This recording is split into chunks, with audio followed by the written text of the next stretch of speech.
Hello, we've got a couple more carbon monoxide stories today. This is February the 10th, 2011.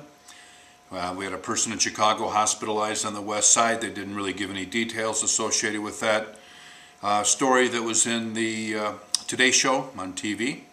Talked about carbon monoxide poisoning at several ice rinks. The story focused on a situation in Minnesota, but it also brought up the 61 people that were hospitalized recently in Colorado. Again, it should be no surprise to anybody who's been paying any attention. The Zambonis that have been using a fuel, propane particularly, to smooth the ice, the exhaust has gone directly in the buildings, lack of testing, and it's like running an automobile in a garage, as one of the news stories reported, like running your lawnmower inside your house. We wouldn't think of doing that, but in the sake of trying to smooth the ice, this is the technique, the technology that we're using. So in this case, combustion, not a good thing. It's been poisoning people. Another story here, this is a follow-up. This was about this man found dead in a tent.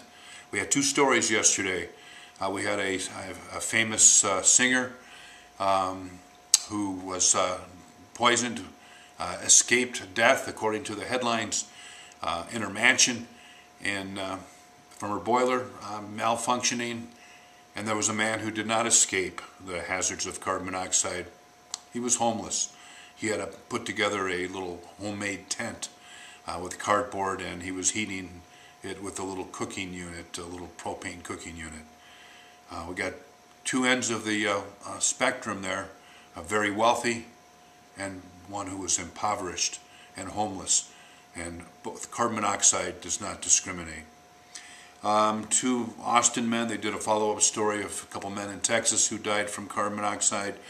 Here's a beauty school in Maine that was taking care of the problems by a faulty heating unit. So they're, again, a follow-up where they're taking care of a problem. I guess one of the main points we want to look at here is that the numbers of buildings, the types of buildings that we're involved with here. It's not just homes. It's all types of buildings. California, July 1st, you're looking at a carbon monoxide alarm law that was going to be enacted. It was signed into law in 2010. It becomes law July 1st. So we'll do some updates with that. And there was another fundraiser Saturday where there were 36 people were sickened by carbon monoxide. And again, it was at a facility that was used for fundraisers. Well, that's what we're going to talk about today, or what we did talk about today. You see in the background here, I've got my little test chamber. In one of our next little videos here, we're going to be looking at carbon monoxide alarms. We're going to put some known quantities of gas in there, and we're going to time them. We're going to take a look, and we're going to discuss carbon monoxide alarms. There's a lot of information. There's a lot of misconceptions associated with how well these alarms that we can buy from hardware stores and other locations are protecting us.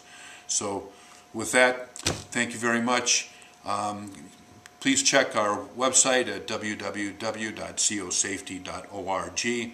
If you have any problems or any questions associated with carbon monoxide, if you're interested in our training programs, you can certainly call me at 877-546-3726.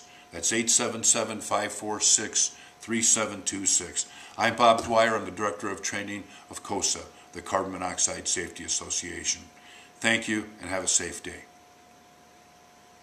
All right, I'm out of here.